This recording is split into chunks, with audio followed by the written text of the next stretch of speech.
Okay, I'm live. Let me get the old notification sent out onto the social media platforms.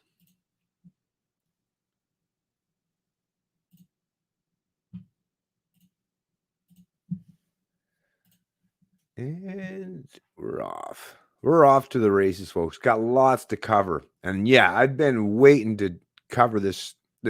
Well, as you know, I've done many COVID related videos in the past, but I've been so overwhelmed with work lately. I have not had any time whatsoever to really delve down into this, except for my last live stream. The first part of this is going to be part 2.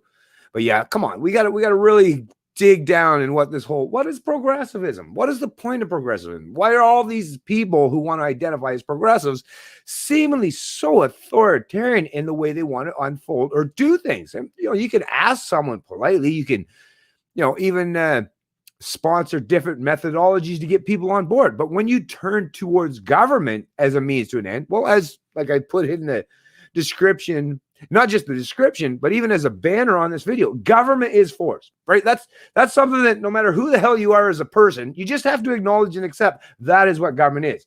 The thing that separates government from everything the rest of us can do is government gets to use force, violence, or threats thereof as a means to an end, or theft, right? Taxation, hashtag taxation is theft. You can't take any money from your neighbor without expressly asking their permission. If you did so, it would consider theft. But all you have to do is call yourself a politician and say you're from government, but you could do exactly that. And people are tricked into the mindset. It's like, oh no, they're allowed to steal from me. And I'm just supposed to allow them to steal from me because they're my authority or what? They're your owners, they're your rulers. I don't know, whatever excuse you need to conjure up or construct in your mind, right? That's the thing with indoctrination, especially through the public, government funding, right? Which government doesn't fund anything. Government steals from the people to pay for this stuff. So they use your own money against you. They use your own money and resources to trick, dumb down, and turn you into little conformist, compliant slaves, serfs, or sheeple, as I like to use in the modern iteration, right? Sheeple definitely makes sense. Because you ever seen a flock of sheep? Yes, that is how modern humans work and function these days, which is sad because weren't we supposed to get away from that? Wasn't that the whole point of enlightenment era and recognizing and acknowledging the individual and not being conformist and compliant? Even the Nuremberg trials, right? Now there's no excuse for, hey, I was just doing it because I was following orders. It's like, whatever. Even democracy, such a fucking farce. What, just because a majority, like a plurality of people decide what? Let's say a plurality or a majority of people decide they want to, I don't know, rape your daughter. Oh, I guess I just got to go along because the majority of the people smoke. Don't you think there's some things that's not democratic? I sure as fuck do. Matter of fact, I think most things in life should never be democratic. But this is the world we live in, folks. These words, they're turned upside down. The meanings are completely manipulated and distorted to the point where you accept your own slavery. And that's the sad reality. And I know people don't like to hear that shit, which is why more and more people don't watch my videos anymore. They don't like to hear the truth. They want to be soothed, massaged, or their ego stroked, right? So go ahead, do your thing. But you know what? The reality of the whole world that you live in is going to unfold, whether you like it or not. So there's that. But anyways, I'm going to get to it here quickly. The first aspect of this actually is really, really, really fucking disturbing. Unbelievable. Like I say, these people that call themselves progressives, and I mean, a lot of them, like if you look at them, even just what they look like, these are fucking geeks or nerds. These are people like I say, without the power of government, yeah. Like I say, their lot in life would not be nothing without government. So no wonder they have so much reverence because government gives them so much, well, at least the pretense of power and authority, right? Government somehow can turn the 98-pound weakling into like the Hulk, right? So that's the problem. That's where their outstretched egos and their ability to think so weirdly about every aspect is like as if they have, I don't know, some authority to centrally plan and control the lives of millions or ultimately billions of people. Like, think about the mindset of that kind of person, right? I mean, think about yourself. I mean, if you're watching this channel, you're probably a libertarian, which suggests you don't want to rule anyone's life. You don't want to rule over anyone. Fuck, you have a job, a task all on its own, just to take care of yourself, your own, right? and be your own ruler over your own lives. You sure as shit usually don't want to expand upon that stuff because you're busy dealing with your, like I say, your own lot in life, your own immediate family, your own immediate surroundings or community.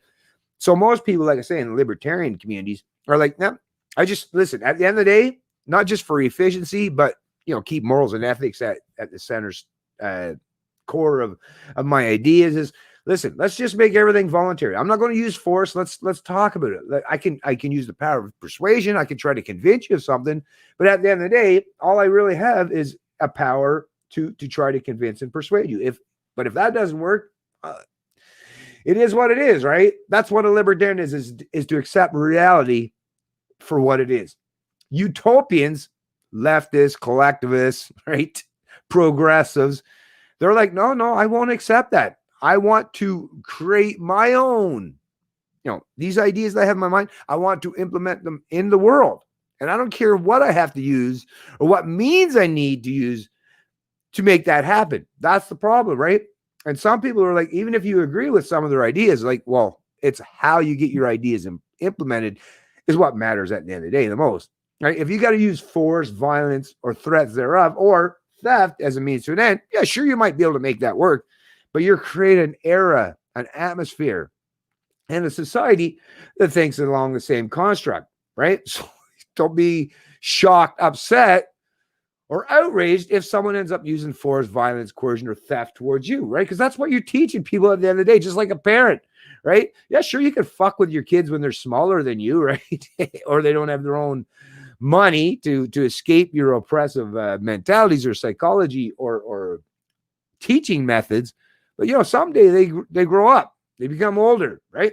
And they become that same character that you use to impose yourself upon them. And they're like, oh, I guess that's might makes right?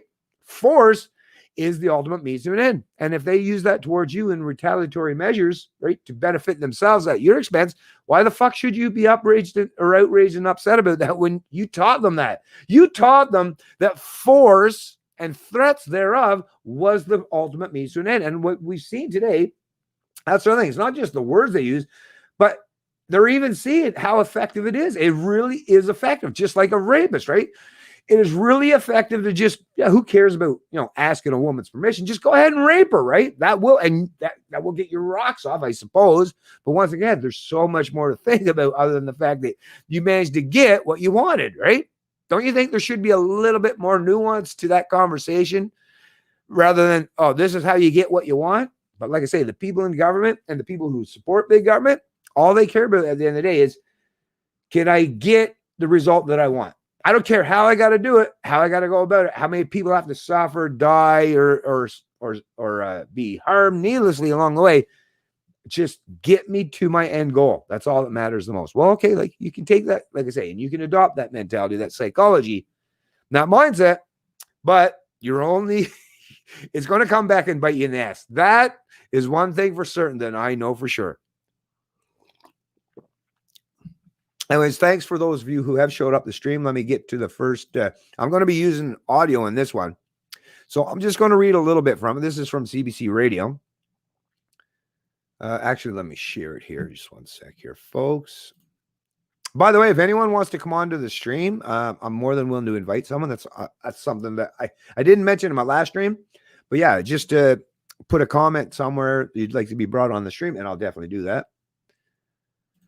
Okay, so what do we got here? Yeah, so as you see, so this is CBC Radio. This was on November 17th. My son's birthday, my youngest son's birthday, by the way. From the Current, imagine that. It's CBC Radio. New climate denialism is stopping Canada from approaching crisis with World War II level effort, Seth Klein.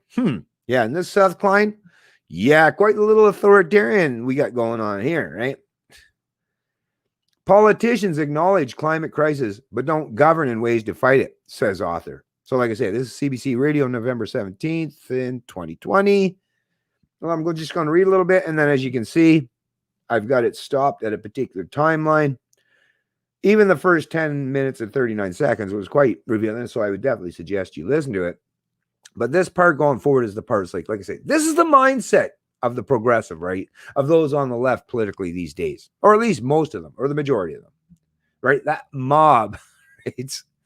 This is how they think, folks. But anyways, like I say, let me read a little bit here going forward.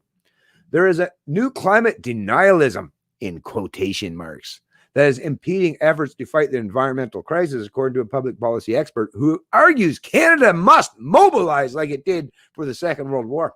Yeah, you must, for climate change, you must mobilize like it's a war, motherfuckers, right? So in other words, it's going to be a whole lot of pain, death, and devastation and destruction along the way or in the path, right? So, but they won't tell you that at CBC. No. They're going to try to spin that in a totally different manner than what you'd hear from me. That's for sure. You'll get truth from me. You'll get, sensationalism, propaganda. And like I say, the stoking of the divisions of hatred, envy, all the stuff that collectivists love to promote that keeps them in power, or at least in positions of authority. The new climate denialism is when our leaders say that they get the climate crisis, but that they don't practice politics that aligns with what the science says we have to do, said Seth Klein, the former BC director of the Canadian Centre for Policy Alternatives and author of A Good War. Good war, huh? A good war. Mobilizing Canada for the climate emergency. Right? Yeah. This guy's a fucking real fuck. And look at this guy. Look at this guy. The meek shall inherit the earth. Ooh. Oh, you mean the weak, the cowardice, or the cowardly? Or actually, I don't know. These guys don't seem very cowardly, to be honest with you. But very authoritarian in the mindset. But look at this fucking geek. How is this fucking nerdy, geeky guy have so... Well, this is the world that we live in today, folks, right? Everything, the world's been turned upside down. How Orwellian. Strong people? No. Well, they're all behind bars somewhere, probably, right? So it's these folks that are now ruling over the roost these days. So pay attention, folks, because like I say, you got to know the history of the people that were raised, right? How they got to be who they are today. Well, I would imagine not just psychologically, but that's a story all on its own. But like I say, the mindset that they have that's present right now and how that unfolds, it's detrimental and devastating for anyone that conflicts with their dogma. The phony war describes the months of inaction after the Nazi invasion of Poland in September 1939. Britain and France declared war on Germany days later, but there was little direct conflict between the main powers until the following spring. As we experienced at the beginning of the Second World War, it didn't last then, and I don't think it's going to last now. In his new book, Klein draws a direct comparison between how Canada pivoted to fight the Second World War and why he thinks there should be a similar approach to the climate crisis. Wow, folks. He initially only intended to write one chapter looking at the war, but said he was struck by more and more parallels during his research, including the economics, the task of transitioning workers, shifting public opinion, and how the entire country marshaled against a common threat. Ooh, a lot of central planning, a lot of authoritarianism, a lot of collectivism. The overarching parallel was so strong because these are both existential threats. These are both the task of each generation's life. So when you're talking about threats, what do you do against a threat? Retaliate. You use force against a threat. Either that or you cower, which that's not how this author is suggesting what you should do. Right? Talk about taking the war mentality, the war mindset, the war initiative, which once again is all about conflict. It's all about violence. It's all about force, right? That's what government is, folks. Government is force at the end of the day. And there's all kinds of things we can argue about, but objectively, truthfully, legitimately, government is force. Denial, well, it might be a river in Africa, right? But denial is not going to change that reality. It's just not. Government is force, whether you like it or not. And there's a reason why these progressives love them some government. They can't use force themselves. They would never do it themselves. Most of them are too weak, too meek, too inept, too incompetent. But if you can use the force, the power of government to control other people to act on your behalf, right? Whether you're talking about bullying them, manipulating them, misinforming them, right? Whatever it takes. That's what it's all about for these folks. And like I say, think about the kind of person that does that kind of stuff, right? you really should be mindful and, keep an arm's length and a close eye on those kind of people. The overarching parallel was so strong because those are, okay, the UN's Intergovernmental Panel on Climate Change has issued stark warnings about the need to reduce emissions by 2030 in order to limit climate change over this century. An October 2018 report on the stakes of the climate crisis described it as a life and death situation. Well, it's life and death, right? Fight or flight. And what they're talking about, once again, at the end of the day, folks, is they're not talking about flight, right? Karen in the corner somewhere. No, it's all about fighting it, right? They're looking about fighting climate change. And, well, how does climate change happen? That's what other human beings are supposedly doing to contribute to this man-made global warming or climate change. So what they're saying is fighting their fellow man that's just trying to get by and produce and provide for their family. So it's a fight at the end of the day, right? These environmentalists are itching and irking for a fucking fight. And the weird part of it is that their opponents seemingly are too cowardly to even stand up and give them that fight. That's the crazy part that I don't understand with these, which is why I always think, is the left right? It's just two wings of the same bird. They pretend to fight amongst each other. In reality, they're all coming together behind the scenes to manipulate their offspring or their successive generations. But at the end of the day, they kind of agree with each other. But it's just a farce or a facade to pretend that they're against each other to pump up or stoke up or the flames of division. Like I say, I don't know. I don't know what the hell's going on in every one of these people's mind, but I definitely know how to break this kind of rhetoric, right? And this kind of rhetoric suggests these people are itching for a fucking fight. And to be honest with you, I'm not totally against or adverse to fighting. I can handle it. Matter of fact, I've done so in my life. I don't usually preemptively looking for one, but if someone wants to bring a fight to me, then hey, I'm like, fucking bring that shit the fuck on. Yeah, you better believe I can retaliate and defend myself. I've done so many times. I've got a lot of experience. I've built up a lot of experience over the course of my life because I've had to do that so many times. Anyways, let me get down a little further. I'll read a little bit and then we'll skip to the audio portion. With hundreds of thousands employed in Canada's energy sector, longtime oil and gas industry executive David Yeager argued giving up fossil fuels would lead to a lot of economic refugees. They call it just transition. That is a throwaway line to make everybody feel better about it, but it is impossible, says Yeager, author of From Miracle to Menace, Alberta, a carbon story. What the fuck? We kind of seem to have changed stories here. Anyways, so let me get to the audio portion of this. And you folks can hear just some of the rhetoric that's being espoused within it so that you can, like I say, and share this stuff. Share this stuff. These people, big promoters of violence and force, right? That's what they do at the end of the day. That's what progressives do. Because, hey, government is force. And listen to how many times government is used in this particular interview. C.D. Howe is someone that you bring up as an example of leadership during the war years. He was famously known as, in some ways, the minister of everything. What was interesting to you about what C.D. Howe was able to pull off? Yeah. Oh, I became completely fascinated by this guy. Even though, politically, I'm sure I don't see eye to eye to him. I was going to say. C.D. Howe is most people who know his name today know it because there's a, rather right-wing think tank in Toronto named for the guy. And to be clear, C.D. Howe was no lefty. He was on the right wing of the Liberal Party. He was an engineer by training. In fact, he built many of the grain elevators over the 1920s that dotted much of the country. Made it. So you heard that, right, folks? Let me just bring myself back in here. So you heard that, right? The guy was on the right side of the Liberal Party, right? Right side. Anyways, that's the thing. They love playing that left-right divide. But it's basically, he's at least admitting that it's someone from the Liberal Party, right? So keep that in mind. Like I say, folks, let me get this back here. There we go.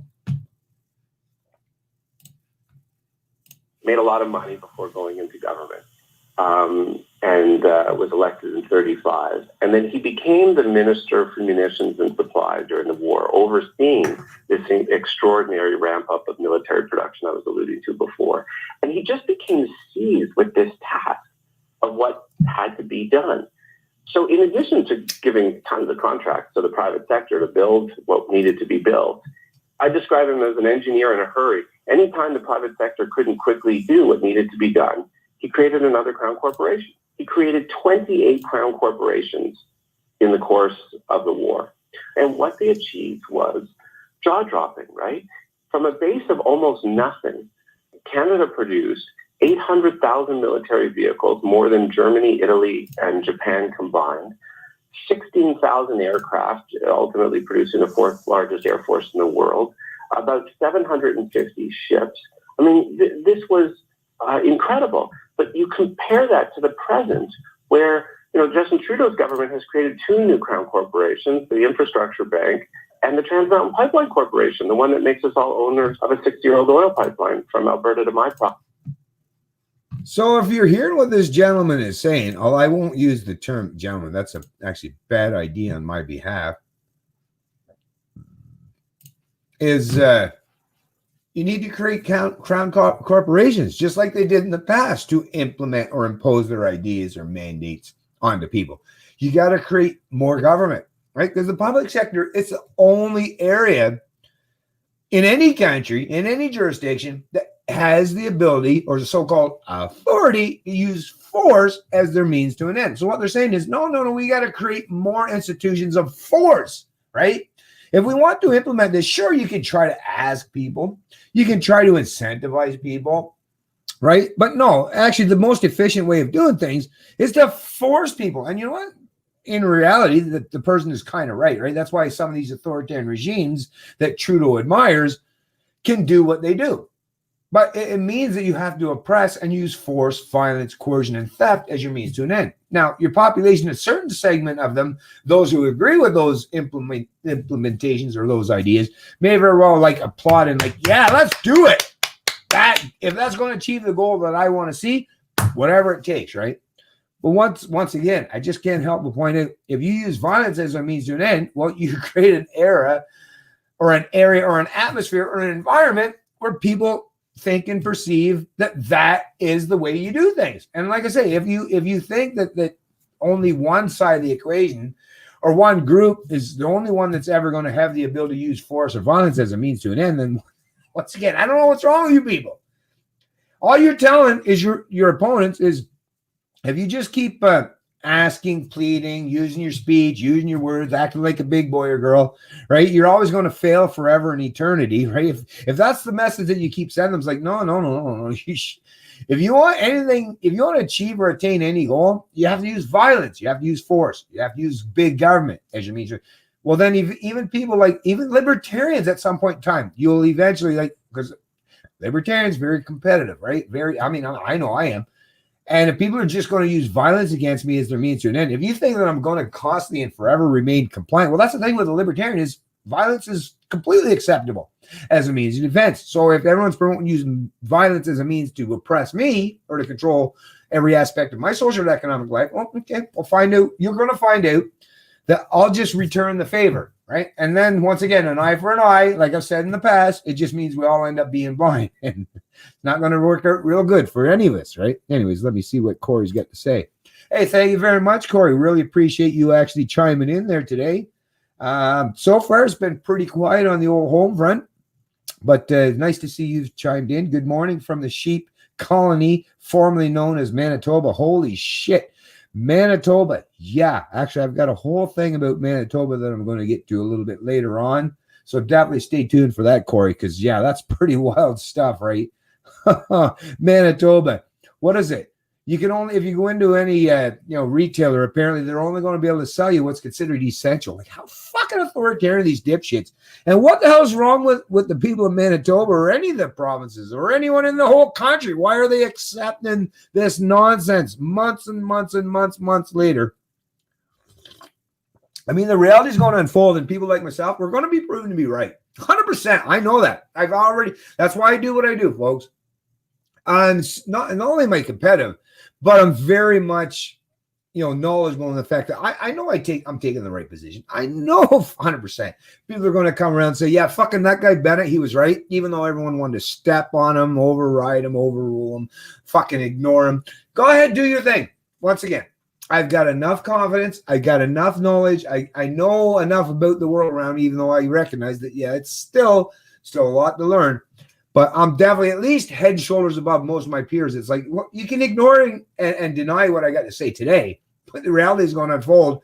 And you're just going to have to bow down even further tomorrow to your political masters, or at some point in time, swallow your pride and say, yeah, I'm sorry, Bennett. Like well, although don't say it to me, because I'm taking care of myself and my own, right? It's up to you folks to do the same. And if you're cowardly and conformist and just going along to get along, well, it's not going to work out good for you, even though you might think so. Essential products only and a private security force hired to enforce COVID. Like, so beyond fuck, Corey. So beyond fuck. Anyways, let me get back to playing the rest of this, because this was very interesting. But otherwise, none of that ambition is present. And so in the book, I'm saying, based on what the City House did, let's take an inventory again.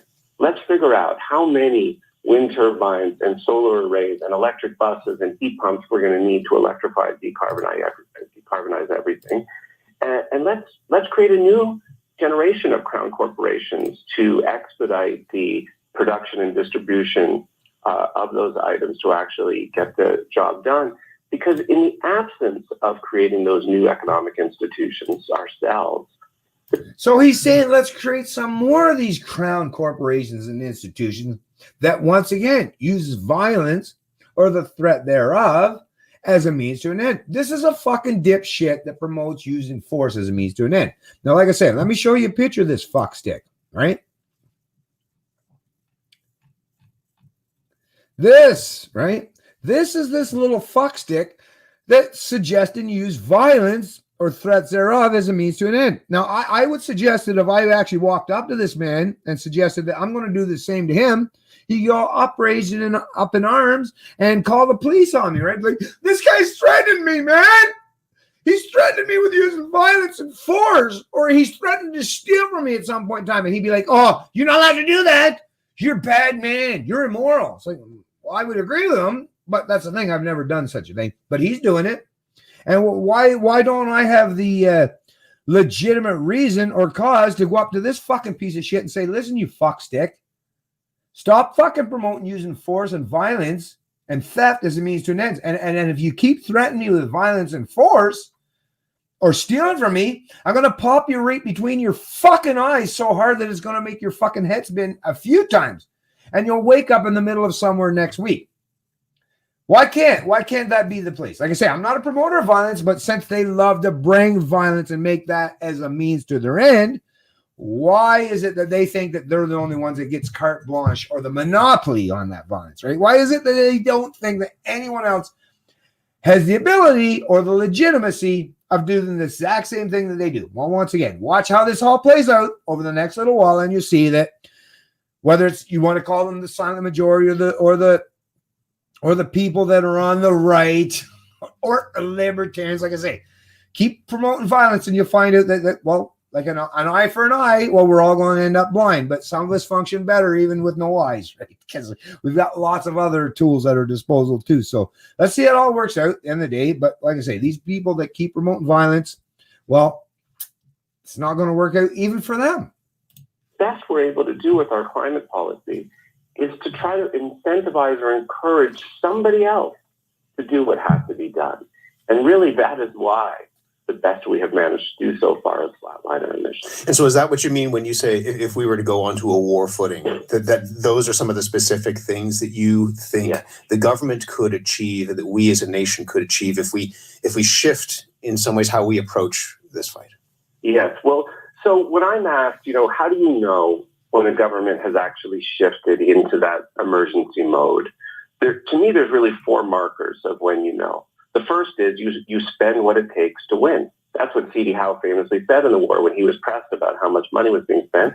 He said, if we lose the war, nothing will matter. You spend what it takes. Of your own money? Oh, no, not your own money. Other people's money. People that never agreed to that shit. What he's saying is economically enslave people. And it doesn't matter how many people you have to economically enslave or how long you have to economically enslave them. Just do what needs to be done. To make sure whatever you want comes to fruition. That's what these fucks think like. Fuck, right? Fuck this piece of shit. Fuck this loser. Fuck, I can't stand listening to these fucks. But And anyways, in let's do COVID, it. we've been spending what we have to spend. But in climate, we are spending nothing close to what we need to be spending, and not by a little, but by an order of magnitude.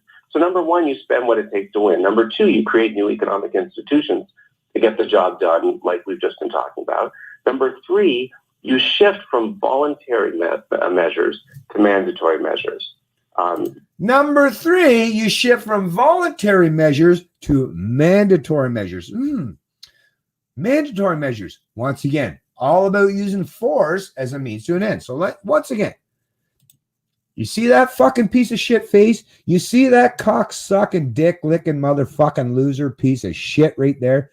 He's saying he don't give a fuck what it takes. He wants to use violence and force against you. And he's right there on public television. He's right there on public radio. He's on CBC saying, that's my goal. That's the initiative that I stand behind, right? Using force as a means to an end. And Canadians are like, okay, go ahead, bend me over.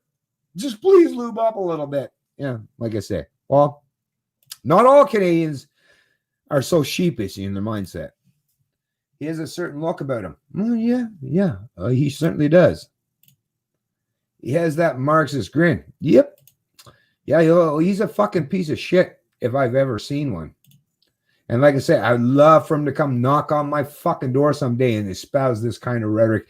I'd put the fear of fucking, not just God, but humanity in this man. I would look him right straight in his fucking pathetic piece of shit eyes, and he'd see that, yeah, this is a man that has fucking firm convictions and is not going to back down from nobody. That's what these people need. They need people like myself to be able to look them in the eyes and say, you bring what you got. Bring what you got.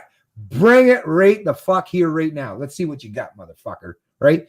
But like I say, most Canadians don't want to support a strong, resilient, and anti-authoritarian people because they're like, I want to hedge my bets. That's what it's all about these days. Let me hedge. Are the authoritarians going to win? Oh, it seems like the authoritarians are going to win. So let me cozy up to these fuckers, right?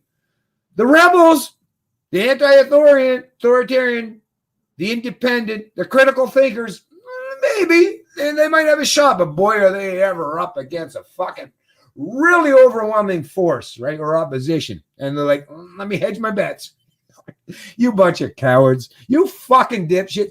Pick a side, pick a principle and stick with it, for fuck's sake. Stop being such slaves to dogma and conformity. That's my mindset. You know, I'd rather die on my fucking feet than live on my knees. And that is 100% truthful statement. Let me finish a little bit up here, folks. So instead of just trying to incentivize change, you actually require it.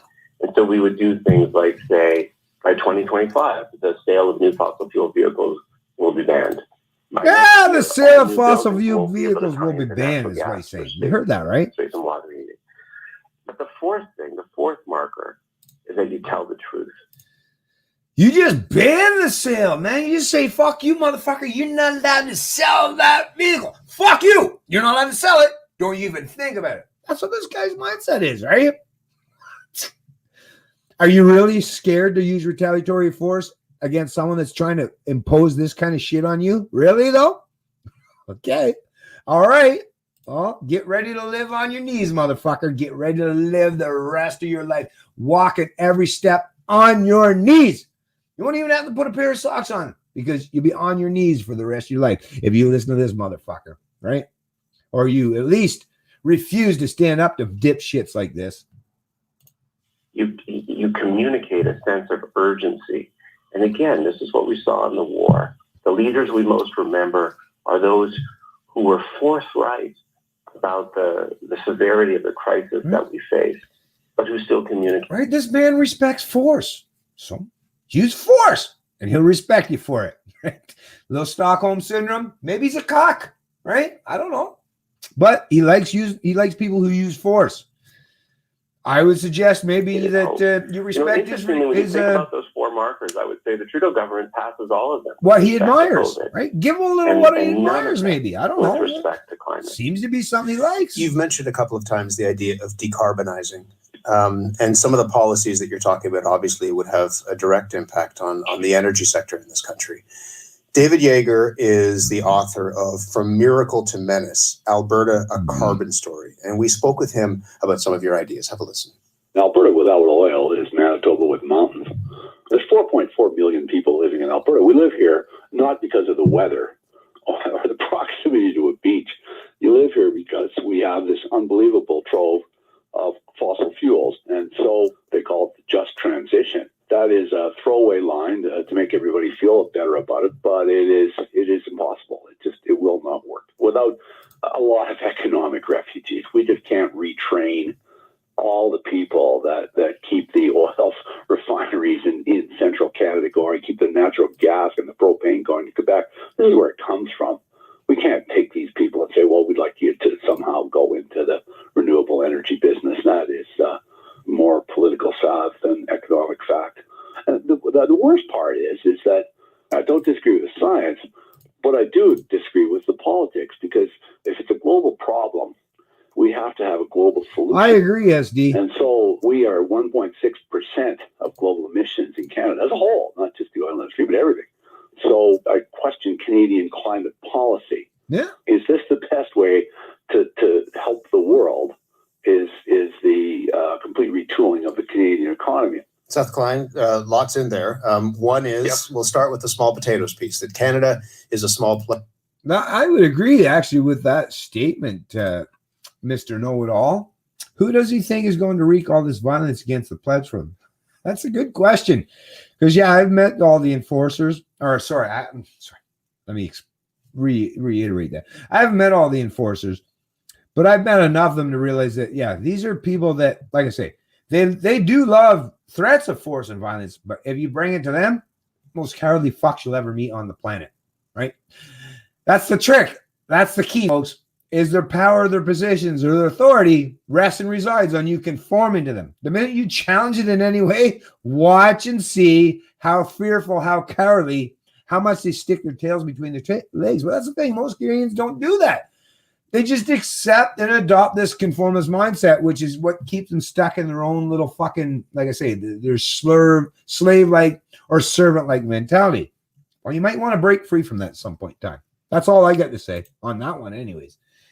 These people only know force and violence to get their ideas implemented. Yeah. Well, like I say, so that's the kind of people that like using force and violence. Like I say, the minute they've made that threat deal or they've made that known, that they accept that as a means to an end, then oblige them. Right?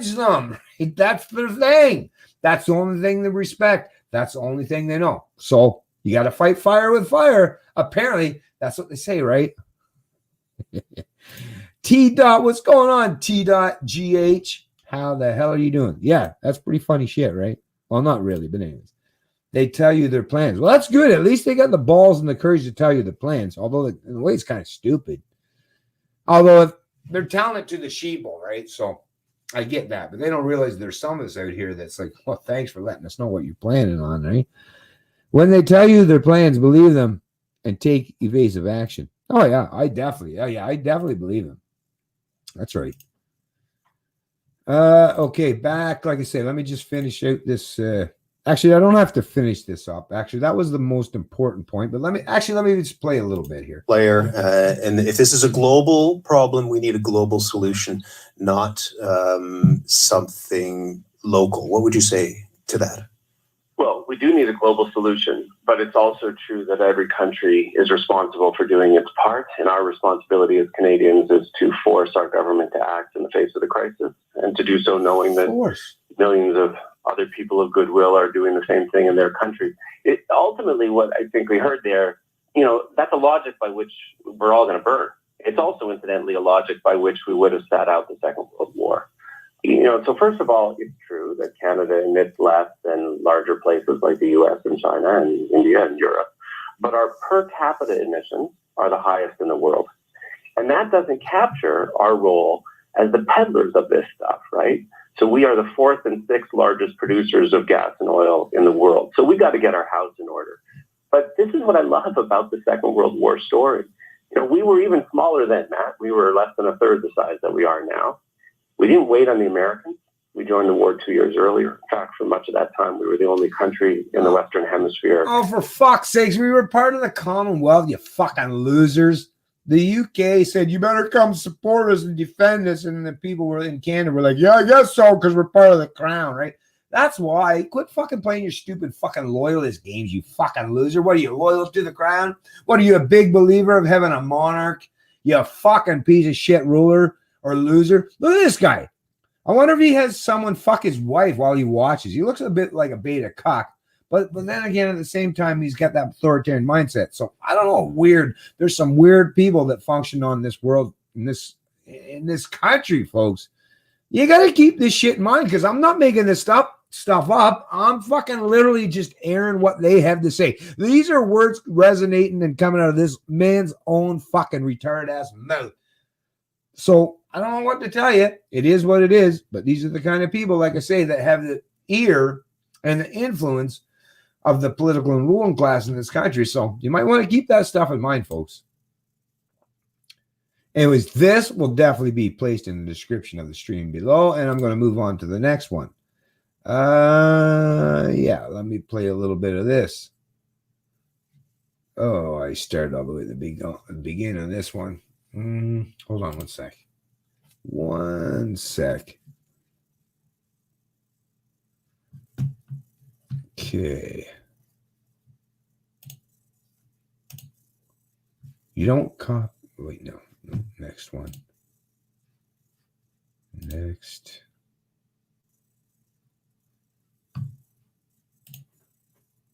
Oh, here we go. I have this one actually. Wait.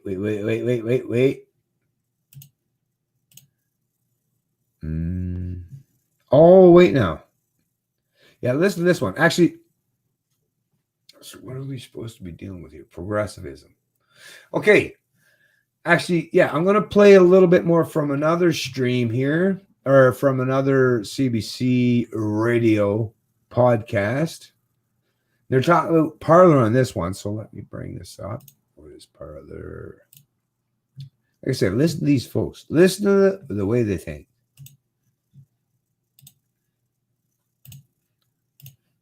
Okay, you ready, folks?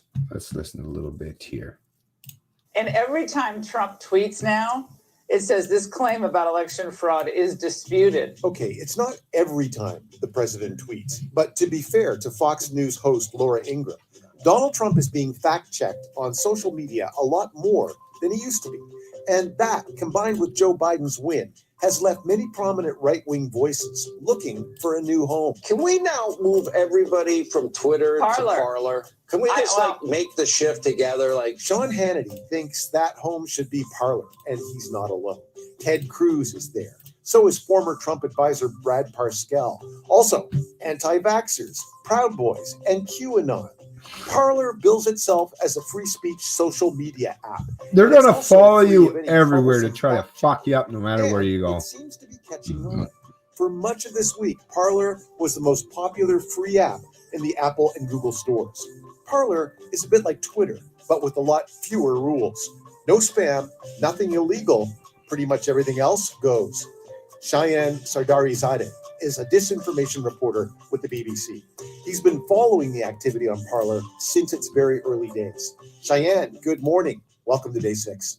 Morning. Happy to be here. Are you surprised that Parler hit #1 on Apple's App Store earlier this week? Not really. Kind of expected, although I didn't think it would necessarily hit #1 because something like this happened in June. It was a period of time when the amount of misinformation that was being shared on the major platforms, Facebook, Twitter, Instagram, YouTube, had hit a high that we had never seen before, both in relation to the COVID-19 pandemic and also the George Floyd protests. Yes. And all sorts of bizarre narratives that began spreading on social media in relation to those protests. But on Saturday, when Biden was proclaimed winner of the election, it's like the floodgates opened. Is that the thing? Was that the moment that changed things for Parler? Possibly. I mean, I'm not 100% sure that it's going to change things for Parler. I mean, remember, these kinds of things happen.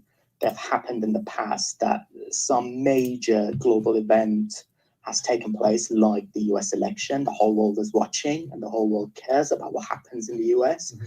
And then particularly this election, because on the night of the election, we didn't know the result, and it only took us like 3-4 days until we realized what had happened.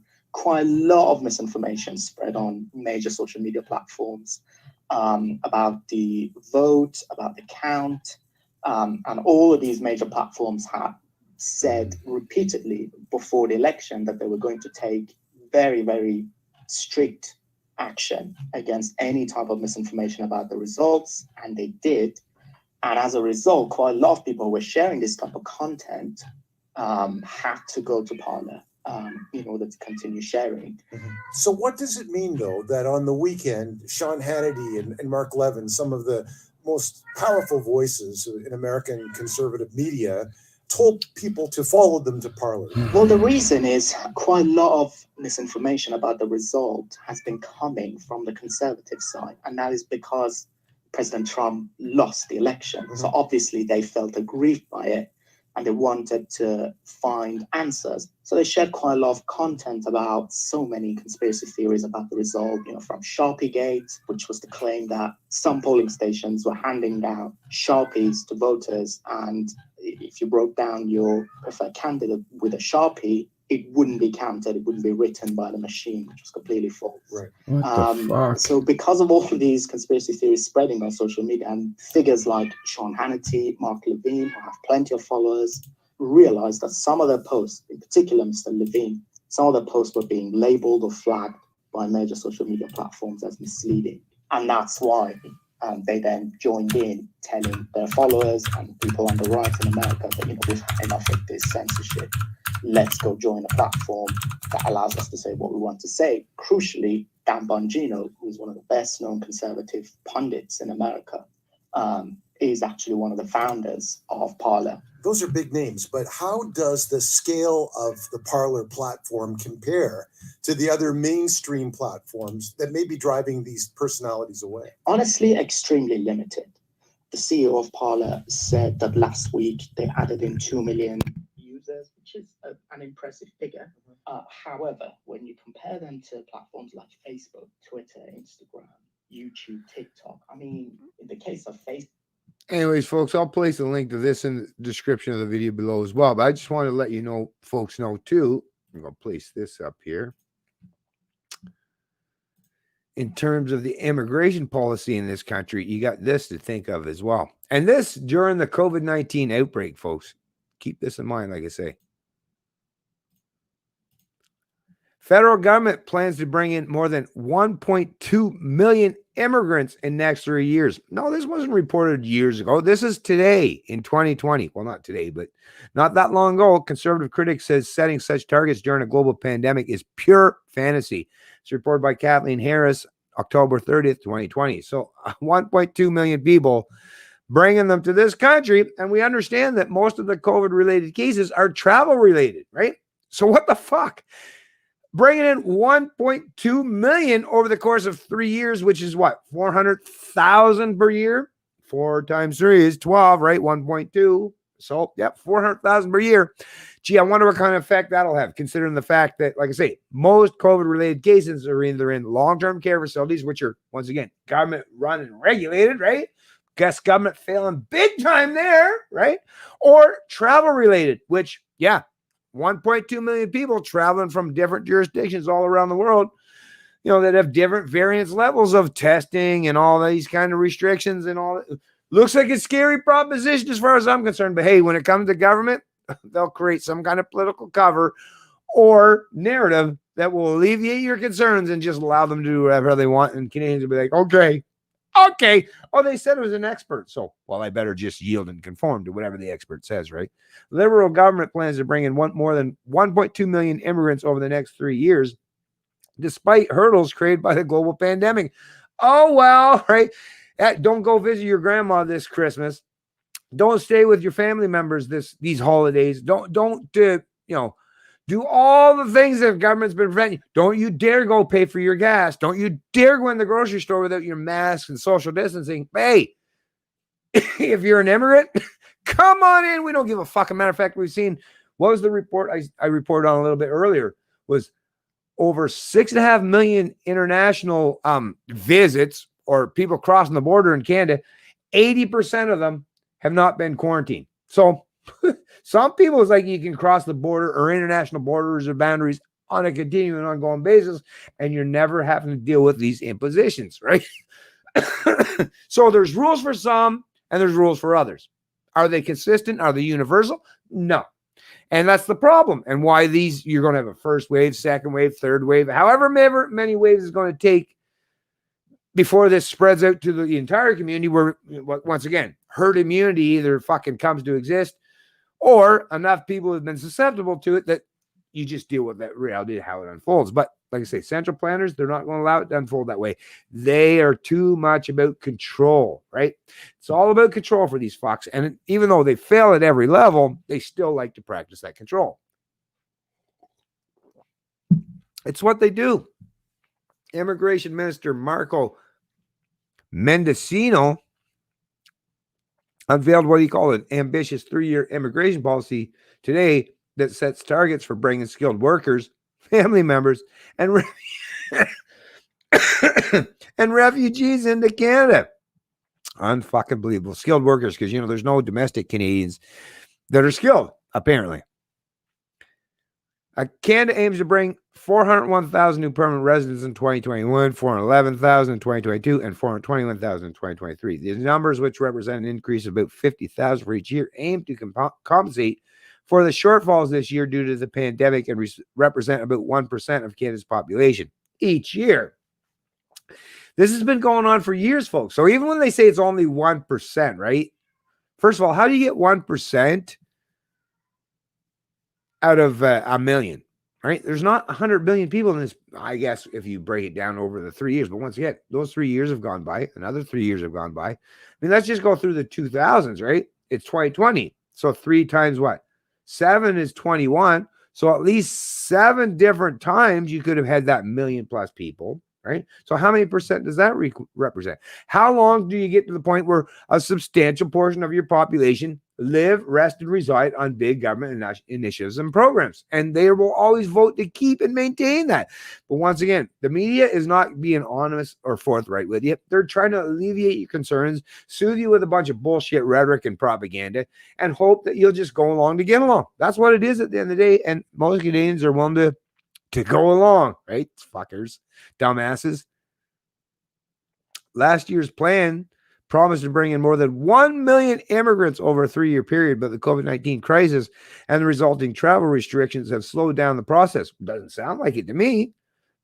Mendocino said the government remains committed to welcoming newcomers as a means to keep Canada's economy afloat. So once again, they're saying to the domestic Canadians, you just can't sustain this kind of rampant growth and give big government, so we need more tax slaves and chattel servants and serfs, right? It's like, but once again, it's going to be a detriment to the people on the lower end of the social economic scale, because once again, you're going to be competing to that race to the bottom.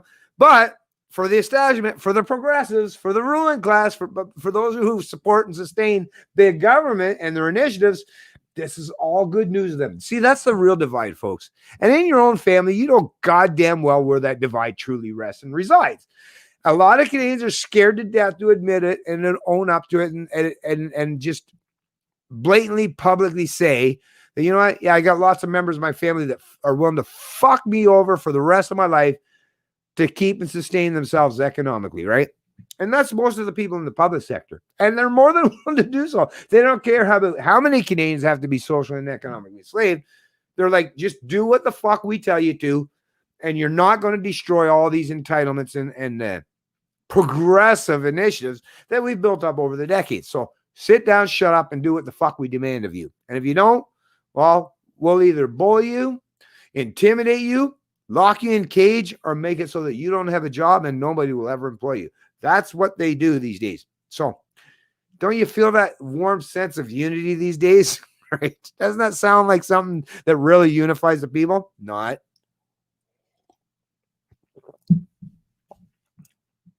Anyways, once again, I'll place this in the link in the description of the video below as well.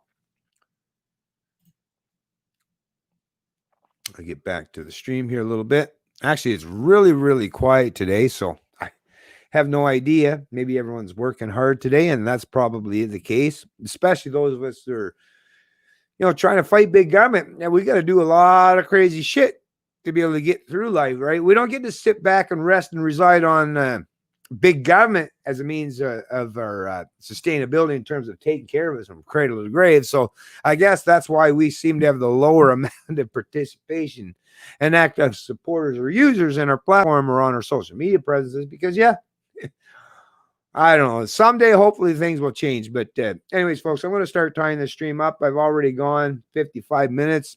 Doesn't seem like this stream is going to get a whole lot busier anytime going forward. So I'll tie this up, like I said, and I'll get ready to do up another stream. And, maybe if I do a few more, and I'm going to, because work is tied up. We've been tying up most of loose ends, so I don't have a whole lot left to do. So I'm going to definitely be getting back into more streaming. And if I see that it starts to grow and resonate, and I see some kind of growth on the platforms, then I'll stick to it. If not, I'll do like what most other people do, just slowly gravitate over to other platforms, or just not even bother with shit at all and just get back to dealing with my own personal life, right? Because if the people out there don't want to listen to me, there's no point in trying to, why waste my time? I have so many other things I can do with my time. So anyways, thanks for those few of you who do. I'm sure you folks will be fine with or without me anyways, so that's always a good thing and something that I expect. And our emissions go up with millions plus economic migrants. The entire narrative is bullshit. Of course it is, Corey.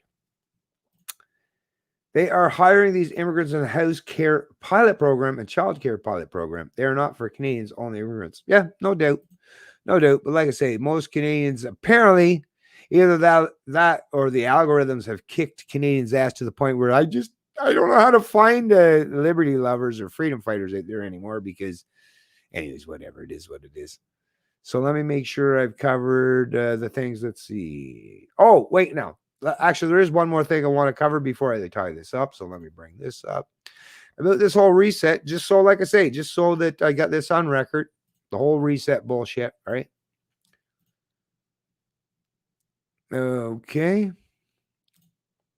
So as you can see, actually, why is this so goddamn small? No, I don't want to remove some screen. I have no idea why I can't expand it. Son of a bitch.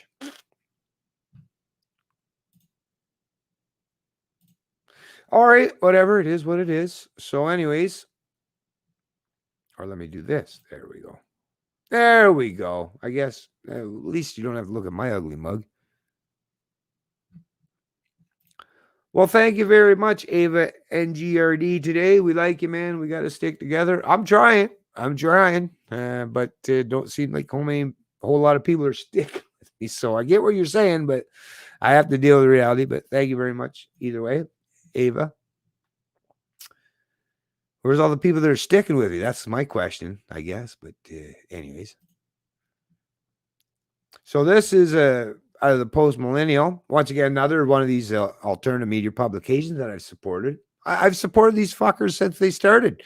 Are they willing to return the favor and do the same? No, that's the problem with most Canadians. They don't support most Canadians just don't support each other, which is why most Canadians end up going to the US or somewhere else to achieve or attain any amount of success. Canadians suck at supporting each other. That's just something that I've acknowledged and recognized and realized most of my life, and it is what it is. But anyways, so this is an opinion piece submitted to the Post Millennial. The Great Reset is incompatible with democracy.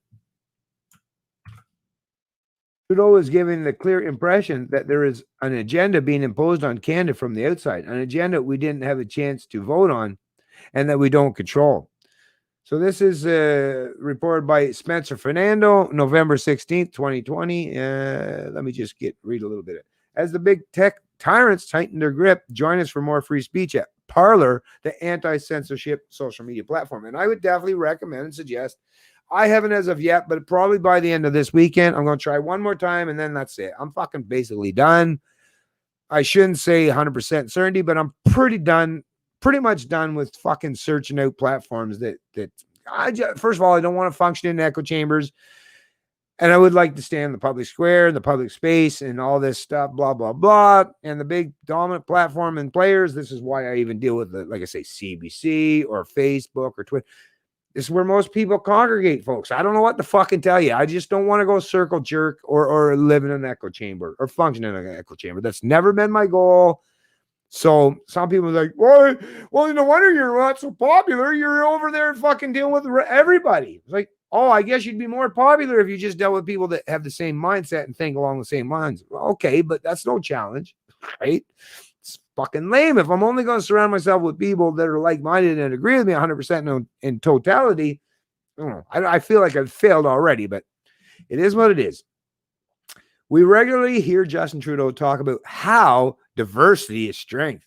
However, it's interesting to note how the concept is never applied to the idea of countries. Exactly. So true, right? After all, the diversity of nations in the world allows countries to try different things, live by different values, and avoid the kind of creepy, centralized sameness that is so destructive of creativity and innovation. I agree. Democracy also depends on the fact that the world consists of different nations, right? A key component of democracy is that the people have the ability to influence the direction of their nation through voting. In short, we control the destiny of our country by voting for who we wish to lead the country, although I don't even agree with that either.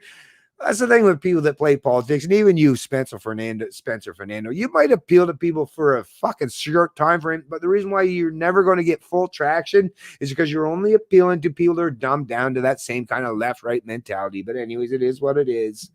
But that only works if our elected officials are the ones who decide what happens in our nation. And that's why the idea of centralized Great Reset is so anti-democratic. Holy fuck. I'm against the Great Reset in it for totally different reasons, right? I don't need my so-called rulers or central planners of Canada overriding the rulers of other countries. I say let's eliminate them entirely. Let's eliminate the fact that anyone has any pretense of authority to overrule or override my autonomy, my sovereignty, or my ability to think critically or be independent, right? It doesn't matter if you're talking about on the global scale or the societal or countrywide scale. I just don't appreciate or respect abiding or conforming to a bunch of authoritarians. That's as simple as that. That's the way it is for me. Consider Justin Trudeau's comments. He called the pandemic an opportunity for a reset, implying the UN goals governments were previously unable to impose could now be imposed due to the current crisis. Well, he did say he's a big fan of China's basic dictatorship and being able to turn their economies around on a dime and using authoritarianism, which is forces a means to an end. He's a big fan of that. And he's saying that works good. And it really does. Force does work, but only for a short time, because once again, you're creating an area or an atmosphere where force is a means to an end. So somebody's going to use that against you as well. That's the problem with it, right? For you, it's great when it works for you in that particular time frame, in that moment, but it's not going to work out good for you when your opponents use that same kind of force, violence, coercion, or theft against you, because it's just going to mean all that you built up from your theft proceeds or your central plan initiatives, well, that'll be taken just as easily and captured by other people by using the same methodologies you do, right? And chances are they're probably going to be much more proficient and better at doing it than you are. Again, this is deeply anti-democratic. Once again, not a fan of the democracy to begin with. Trudeau has given the clear impression that there is an agenda being imposed on Canada from the outside, an agenda we didn't have a chance to vote on and that we don't control. So anyways, I'll place a link to this in the description of the video below, but even fucking people like Spencer Fernando, just big fans of collectivism, groupthink, or majority or mob rule, and it's just that they're pissed off because it's not their mob or the majority that's winning these days. That's the people think about a libertarian like myself. It's like, I don't have any particular tribe or stake in terms of one side or the other. I'm an independent thinker. I'm a critical thinker. It's like, I don't like playing your stupid games, neither side of the political divide. I don't like either of your stupid games because I know where that rests or that leads, right? But at the end of the day, no matter which side, like I say, the left or the right, come at me with your force and violence. You'll find out that either side of you, Fox, will find out that I can bring that back to you at the same level and maybe at a much higher level. So keep trying. See how that works out for you.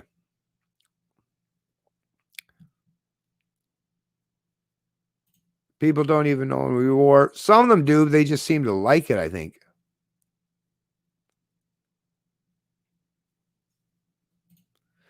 Well, thank you very much, Corey. And I will. I do. I try my best. They are hiring these immigrants in the home care pilot program, chief care.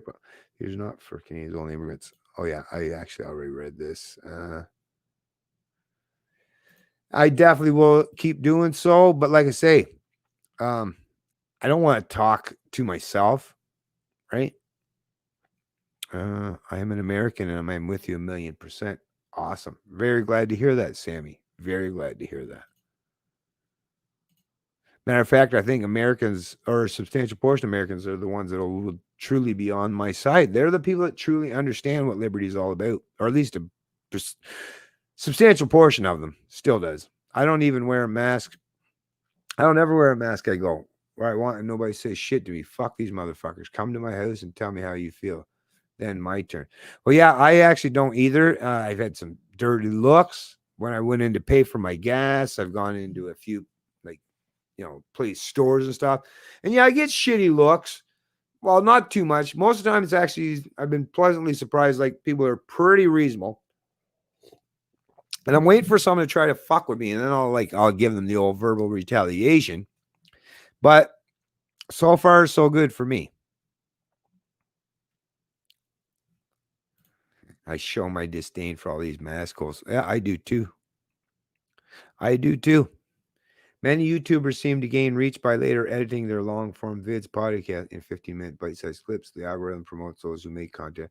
Yeah, well, I'm not going to be a slave for algorithms, so I don't really give a fuck. If people don't watch my shit, well, it sucks to be you. You've missed out on a tremendous amount of great shit if you miss out on my stuff because you rely on other people curating, right? Whether it's algorithms or people. If you need other people to tell you what the fuck you should watch or listen to, then whatever. You deserve everything that you get, so I don't care. Don't watch my videos, but thanks for chiming in. I really appreciate it. Nothing against you, Mr. Gray. But I'm just saying, whatever. If people don't watch my content, hey, it's their fucking loss as far as I'm concerned. It's not mine. I'm going to be okay. You fucks that don't, maybe not so much, but maybe you should try to get up to speed and learn some things. That's what I would suggest. But hey, if you don't, whatever. You got to live in the same world that I do. And so far, over the course of my 50 fucking years, I've managed to make out, even though I've gone through some hell, I still have managed to make out better than most. So there's that. Yeah, masks are slave muzzles. Aren't they ever? And there's all kinds of slaves that are willing to virtue signal their slavery. Same here. I've not worn a mask yet. Good for you, T-Dot. And I'm glad there are still a few people out there that are willing to show a little bit of resilience and some courage, right? And stand firmly on their convictions and their principles. Anyways, I'll place a link, like I say, to all this stuff in the description of the video. And you know what? I'm going to tie this stream up today because, it seems like just a good time to do so. Doesn't seem like it's getting too overly populated and too busy today in the chat. So let's just deal with it. It's kind of been my first dip of the toes, right? Since, but like I said, got lots to say. Going to be dealing with a whole lot going forward. Going to get back into doing interviews once again. See what the hell is going on. And like I say, test the pulse of this nation, see where people at. And that gives me a better idea of what I should do going forward and how I should prepare for this particular world that I live in and how it's going to unfold over the next little while. So anyways, like I say, thanks to you folks who did show up to this stream. I really appreciate it tremendously. I'll make sure to post a link to all the articles in the description of this stream. And I'll see you in the next one. It's Canadian Libertarian. I love liberty.